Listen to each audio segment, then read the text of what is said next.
Hi friend, छोटी सी कोशिश से माया बात कर रही हूँ मैंने ये चैनल इसलिए बनाया क्योंकि मैं टैलेंटेड नहीं हूँ, किसी भी चीज़ में टैलेंटेड नहीं हूँ। बट मुझे जो मर्ज़ी आती है मैं वो बना देती हूँ। किसी ने मुझे बोला था यूट्यूब चैनल बनाने के लिए जो है कोई एक टैलेंट होना चाहिए। आई एम सॉरी दोस्तों, मेरे पास कोई टैलेंट नहीं है। मेरे मन में जो भी आता है वो मैं बना देती हूँ। तो दोस्तों आज मेरे मन में ऐसे ही आ रहा था कि मैं अपनी थोड़ी सी डेली लाइफ, सबकी लाइफ में अच्छी और बुरी चीज़ें होती हैं, तो मैंने सोचा कि आज मैं आपसे अपनी कुछ अच्छी चीज़ें शेयर करती हूँ। फ्रेंड्स, जब मैं जॉब करती हूँ, मैं एक वर्किंग वूमेन हूँ। मैं घर भी देखती हूँ और बाहर ऑफिस भी देखती हूँ। ऑफिस में भी वर्किंग हूँ। तो मैंने कई बार स्पीचेस सुने हैं कि मेरे पास टाइम नहीं होता, मुझे ये सुनने का टाइम नहीं होता, मुझे वो करने का टाइम नहीं होता, मैं नाश्ता बनाऊँ, मैं खाना बनाऊँ, मैं क्या क्या करूँ। तो दोस्तों, मुझे लगता है ना कि देखिए सारी चीज़ें ईज़ी हो जाती हैं। जब हम पढ़ाई करते हैं ना, इतनी मोटी-मोटी बुक्स होती हैं, एक बुक्स नहीं होती हैं, बहुत सारी बुक्स होती हैं जिसको मैथ्स की अलग है, साइंस की अलग है, साइंस में फ़िज़िक्स अलग है, केमिस्ट्री अलग है। और अगर तो इतनी सारी चीज़ें जब हम एक छोटे से 9 से 1 साल से 3rd क्लास से 4th क्लास से शुरू कर रहे हैं, तो जब हम उसको एक-एक साल में कंप्लीट कर लेते हैं तो ये भी तो लाइफ का ही पार्ट है, तो ये सारी चीज़ें क्यों नहीं मैनेज करते हैं? ये सारी चीज़ें क्यों नहीं हो सकती हैं? देखिए क्या होता है ना कि एक जॉब और एक घर देखना, ये चॉइस ना इंसान की होती है। ऐसा नहीं है कि हम जॉब कर रहे हैं, अगर नहीं कर रहे तो ये अपनी चॉइस नहीं है, ये हमारी चॉइस होती है। अगर हम घर को बहुत अच्छे से देख रहे हैं तो हमारी चॉइस होती है, ना कि कोई ज़बरदस्ती दिखा रहा है, करवा रहा है, नहीं मार रहा है, काट रहा है कि नहीं, नहीं, नहीं आपको घर देखना ही देखना है। ये सब अपनी चॉइस होती है, ये अपनी मैच्योरिटी होती है। बट इसको कैसे हैंडल करना है, कैसे टाइम देना है, ये सारी चीज़ें हर डिपेंड करता है, हर हर एक इंसान के ऊपर डिपेंड करता है। फ्रेंड्स, जैसे बहुत सारी वीडियो सुनती हूँ, मैं कोशिश करती हूँ मोटिवेट खुद को मोटिवेट करने के लिए बहुत सारी वीडियो सुनती हूँ, जैसे सद्गुरु को सुनती हूँ। पीस ऑफ माइंड के लिए मैं प्रेमानंद महाराज जी को सुनती हूँ। और डेली मैं सबको सुनते-सुनते मेरे कुछ-कुछ दिन पे ना सारी चीज़ें चेंज होती रहती हैं। और जहाँ से लगता है कि बट ऐसा नहीं, चेंज होती रहती हैं तो उनके वीडियोज़ से ना सुनना ही काम नहीं होता है मेरा। उनकी वीडियो से बहुत सारी चीज़ें मैं सोचती हूँ अपनी लाइफ़ में उतारूँ। देखिए कोई भी पर्सन, उनके वो इतनी मेहनत करने के बाद इतनी सारी योग और बहुत सारी चीज़ें करने के बाद उस पोजीशन पे पहुँचे हैं।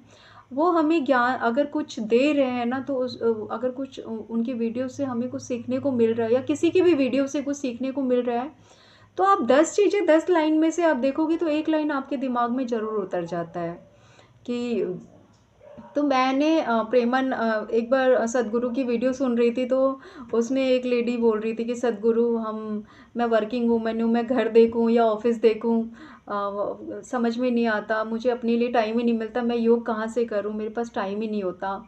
तो मुझे उस टाइम इतनी सारी वीडियोस में सुनती थी, मुझे एक बार सद्गुरु की लग गई, दिल पे लग गई कि सद्गुरु ने, पता आपको उनको क्या आंसर दिया?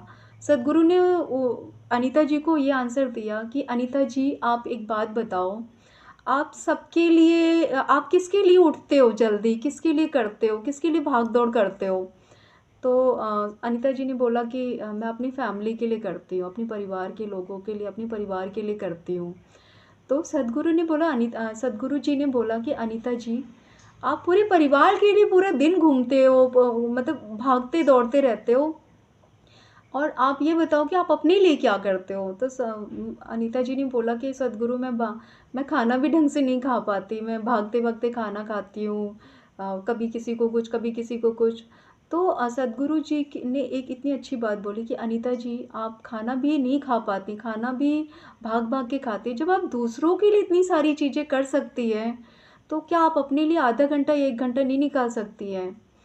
फ्रेंड्स, यकीन नहीं मानेंगे, मुझे ये बात जिस दिन मैंने ये वीडियो सुनी ना, मुझे यहाँ पर लग गई कि यार कितनी सही बात बोली सद्गुरु ने, कि हम लेडीज़ जो हैं इतना भाग-भाग करके काम करते हैं, चाहे वो वर्किंग वूमेन हो या फिर घर में रहने वाली लेडी, कोई भी ऐसा नहीं है कि एक टाइम भी बैठ सकती है। एक बार वर्किंग वूमेन तो फिर भी चेयर पे बैठने के लिए 8 घंटे में से 1-2 घंटे के लिए उठती है, बट जो घर में घरेलू लेडी होती है उसको तो बिल्कुल टाइम नहीं मिलता है। वो पूरे दिन लगी रहती है, क्योंकि जब संडे होता है तो हमें भी एहसास होता है कि क्या होता है, काम करना है। संडे यूँ चुटकियों में निकल जाता है और पता नहीं चलता है। तो इसलिए संडे से ज़्यादा वर्किंग वुमेन्स को सैटरडे अच्छा लगता है। तब मैंने ये फाइनल किया फ्रेंड्स कि उस दिन मुझे ये चीज़ रियलाइज़ हुआ और ये चीज़ मैंने सद्गुरु से सीखी कि यार सही कह रहे हैं हम। 8 से 9 घंटे सो करके जब से उठते हैं तब से सिर्फ लगे रहते हैं, और सच में किसके लिए लगे रहते हैं? हम अपने लिए 1 घंटा नहीं देते हैं। 1 घंटा हम अपने लिए नहीं देते हैं। फ्रेंड्स, उस दिन से मैंने अपनी लाइफ में योग करना शुरू किया, मेडिटेशन करना शुरू किया। मैं 5:30 बजे उठती थी, मैंने 4:30 बजे उठना शुरू कर दिया। मैंने कहा नहीं, सही कह रहे हैं। जब मैं 5:30, क्योंकि दूसरी बात उनकी मुझे क्या लगी, मैं 5:30 बजे उठने लगी। दूसरी बात सद्गुरु की मुझे क्या अच्छी लगी कि सद्गुरु जी ने बोला कि आप एक बार चेक कीजिएगा, जो लोग 12-13 घंटे सोते हैं और जो लोग 6 से 7 घंटे या मैक्सिमम 5 घंटे सोते हैं, पूरे टाइम काम करते हैं, एक बार उनको साइड में रखिए और एक बार आप उनको रखिए जो 4 घंटे सोते हैं, 12 घंटे सोते हैं और तुरंत काम शुरू कर देते हैं। उनसे मिलिए। आप दोनों के फेस को देखिए, दोनों की लाइफ़स्टाइल को देखिए, फिर आप चूज़ कीजिएगा कि आपको क्या बनना है। आपको 12 घंटे सोने वाला बनना है या फिर आपको 4 घंटे सोने वाला बनना है। अगर आप एक्चुअल में अंदर से थोड़ा-सा चाहेंगे ना कि मैं सच में देखूँ, तो आप यकीन मानिए आपकी लाइफ़ में चेंजेस आएँगे। आप चेंज कर लोगे अपने को। तो ऐसा नहीं है, मैं भी पूरे टाइम थकी रहती हूँ। फिर मैंने खुद को यहाँ से चेंज किया कि यार नहीं, सही कह रहे हैं कि इतना सोने, जिस दिन संडे होता है या किसी दिन छुट्टी होती है, आप बहुत सारा सो करके देखिए भी ना, तो सारी लाइफ़स्टाइल चेंज हो जाती है, बिल्कुल चेंज हो जाती है। समझ में नहीं आता है कि कहाँ से शुरू करूँ, कहाँ ख़त्म करूँ।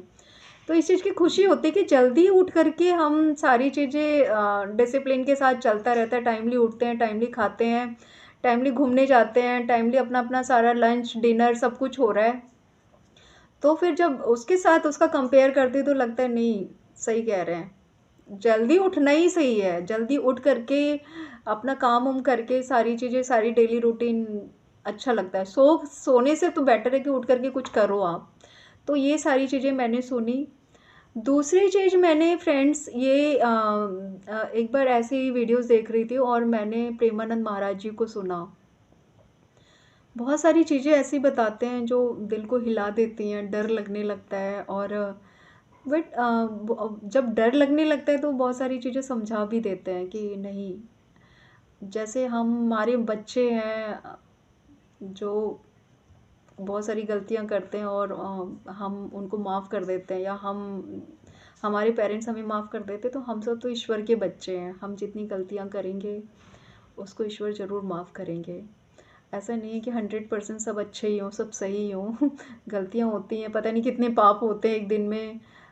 कितनों की बुराइयाँ करते हैं, कितनी को चुगलियाँ करते हैं, कितनों की खिंचाइयाँ करते हैं, कितनों को गालियाँ देते हैं, कितनों से प्यार से बोलते हैं, कितनों को झटकार के बोलते हैं, झटकार के बोलते हैं।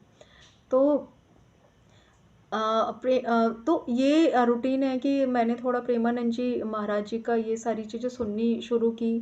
तो भागवत, सबसे पहला रूटीन मैंने ये बना लिया कि मैं सुबह उठते ही नहा धो करके भागवत चला देती हूँ, उठते ही भागवत गीता चला देती हूँ। उससे ना घर में बड़ा अच्छा से मतलब आप यकीन नहीं मानोगे कि इतनी अच्छी सी क्या नाम दूँ मैं, मतलब उस वर्ड को ना, जैसे ही भागवत गीता चलाती हूँ तो ऐसे लगता है कि घर में जो है ना खूब बढ़िया-सा माहौल हो गया है। जैसे भागवत लगाती हूँ ना, इतना बढ़िया-सा माहौल, सब सो भी रहे होते हैं, मैं 4:30 बजे उठ जाती हूँ। बट इतनी अच्छी फीलिंग आती है कि मन होता है सुनती जाऊँ, बस सुनती ही जाऊँ। और फ्रेंड्स, जब कोई इंसान सुनना चाहता है ना, जब आपको किसी चीज़ में इंटरेस्ट आता है ना, तो आप किसी भी कोने में रहोगे ना, वो आपको सुनाई देता है। तो ऐसे मैं सुनना चाहती हूँ, इसलिए मुझे भागवत सुनाई देता है। मैं चाहे रोटी बनाऊँ या नहा रही हूँ या फिर बाहर बालकनी में झाड़ू लगा रही हूँ, कमरे में पोछा लगा रही हूँ, तो वो सारी चीज़ें कान में पड़ती हैं। सुन के तो अच्छा लगता है दोस्तों, सुन के अच्छी बातें किसको अच्छी नहीं लगती? सभी को अच्छी लगती है, सभी सुनना चाहते हैं। बट मैं मेरी कोशिश ये होती है कि उतनी हज़ार बातों में से मैं अगर 1-2 भी उसको अपनी लाइफ़ में उतार सकूँ, तो मेरी भी लाइफ़ बन जाएगी। तो दोस्तों, यहाँ से मैंने भागवत को अपनी लाइफ़ में उतारना शुरू किया। मैं एक-एक चीज़ें, बहुत सारी चीज़ें होती हैं, मैं कोशिश करती हूँ कि डेली सुनती हूँ कि भूल भी जाऊँ तो वो गलती दोबारा ना करूँ, इसलिए मैं सुनती हूँ। भागवत में इसीलिए सुनती हूँ कि डेली जो भी रिपीट होता है, जो कुछ नई-नई चीज़ें आती हैं, उससे ना आपका माइंड बिल्कुल शांत हो जाता है और ऐसे लगता है कि लाइफ़ में कुछ भी होगा ना, तो आप फ़ाइट करने के लिए तैयार रहोगे। कोई भी प्रॉब्लम आए, कोई भी सिचुएशन हो ना, तो आप इन सब चीज़ों को जब सुनोगे ना, तो आप उस पावर से कनेक्ट होते हो, आप उस शक्तियों से ना कनेक्ट होते हो, पास में जाते हो, उनको उनसे ना आपको पावर मिलती है। फिर आप ना बेपरवाह हो जाते हो कि कुछ भी हो। फिर आप देखो आपकी लाइफ़ में कैसे चेंजेस आती हैं, जो जो लटके हुए चेहरे हैं ना, वो स्माइल करने लगते हैं। भूल जाओगे आप। जैसे जैसे कोई प्रॉब्लम आती है ना, तो ऐसा नहीं है कि आप प्रॉब्लम के बारे में सोचोगे। पता है क्या चेंजेस आते हैं? कि आप प्रॉब्लम के बारे में ना सोच कर के ना, तुरंत आपका माइंड क्या करेगा कि इसको ख़त्म कैसे करना है। ये चेंजेस आते हैं। कोई चीज़ नहीं है ना, तो कैसे वो लाना है, ये सारी चीज़ें चेंजेस आते हैं। कभी आप दुखी होते हो ना, तो दुखी की जगह ना आप छोड़ोगे, चलो यार ये तो life of part of life है, होता होता रहता है। तो आप उसमें दुःख में ना डूब करके ना, आप उससे बाहर आने की कोशिश करते हो। ऐसे-ऐसे चेंजेस आते हैं। तो ऐसा नहीं है कि लाइफ़ में चेंजेस लाने के लिए ना हमें भी चेंज होना पड़ता है और हमें खुद को चेंज करना पड़ता है। अगर हम कोई चीज़ देख रहे हैं, डिपेंड आपको आपके ऊपर करता है कि आप क्या चीज़ देखना चाहते हो, क्या चीज़ देख रहे हो और उससे क्या चीज़ सीख रहे हो और कितनी चीज़ें अपनी लाइफ़ में उसको फ़ॉलो कर रहे हो। तो वहाँ पे डिपेंड करता है। तो मैं अपनी लाइफ़ में छोटी-छोटी चेंजेस ऐसी लाती हूँ। मेरी सबसे पहला मेरा मोटो क्या होता है कि मैं खुश रखूँ, हर सिचुएशन में खुश रखूँ अपने आप को और कोई भी दिक्कत आए, कोई भी परेशानी आए, हारना नहीं है, कभी भी हारना नहीं है क्योंकि मैं ये मानती हूँ कि हर परेशानी से बड़ी परेशानी मैं हूँ। परेशानी मेरे से बड़ी नहीं हो सकती है, कोई भी परेशानी, कोई भी प्रॉब्लम मेरे से बड़ी नहीं हो सकती है। तो आपके अंदर जब ये हिम्मत आ जाती है ना, तो आपको कोई फ़र्क नहीं पड़ता कि आपके पास कम है, आपके पास ज़्यादा है, आप कम टैलेंटेड हो, आप ज़्यादा टैलेंटेड हो, नहीं कुछ भी नहीं, कोई फ़र्क नहीं पड़ता है। आप खुश हो, आप दुखी हो, आप हर चीज़ अच्छी-अच्छी करने की कोशिश करोगे, अपने लिए। जब आप अपने लिए करना शुरू कर दोगे ना अच्छी, तो जब आप करना शुरू कर दोगे ना, तो आपके आस-पास का माहौल जो है अपने आप अच्छा होने लगेगा। तो मैं बस ऐसे ही करती हूँ। मुझे कुछ चीज़ें शेयर करनी होती है, आज मेरे दिमाग में यही आ रहा था तो मैं कई दिन से सोच रही थी कि मैं शेयर करूँगी। मैं अपने डेली लाइफ़ के फ्रेंड्स से तो बातें करती ही हूँ इतनी सारी। मैंने सोचा थोड़ा आज आप लोगों से भी बातें कर लेती हूँ। तो अगर मेरी बातें, गपशप ये थोड़ी-सी अगर आपको पसंद आया हो तो प्लीज़ मेरे चैनल को लाइक ज़रूर कीजिएगा और बहुत अच्छा लगे तो सब्सक्राइब भी कर लीजिएगा। चलिए तब तक के लिए tata, bye bye, take care, good night. Bye friends.